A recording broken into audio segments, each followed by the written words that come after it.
What's up, everyone? Today we have this, the Apple Magic keyboard with the numeric keypad. This is not the one for the M1 computers that has the Touch ID. This one just has the eject button in place of the Touch ID sensor.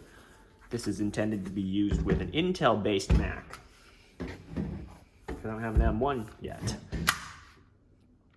So let's unbox one.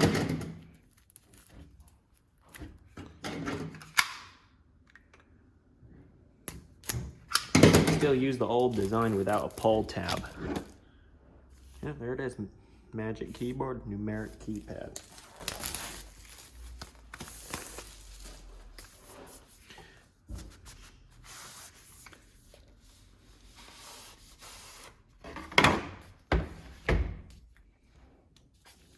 In the box, you get the keyboard. It's incredibly thin.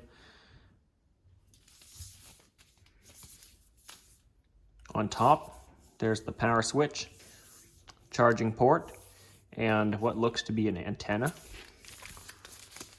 This is a Bluetooth keyboard. People have used this with iPhones, iPads, as well as Macs.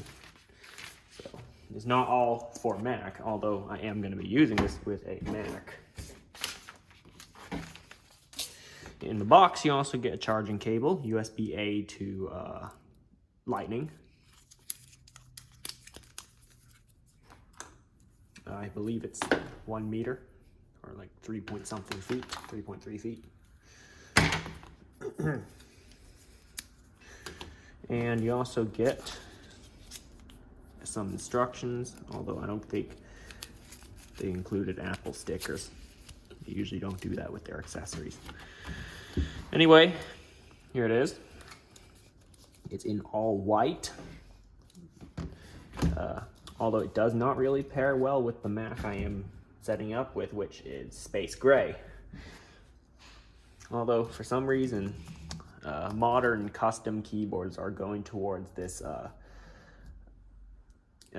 white color scheme, you know, like a white colored theme of the keyboard, like overall kind of lighter colors rather than a black keyboard, which is common with other Windows computers, but whatever. I'm gonna go set this up and then do a sound test.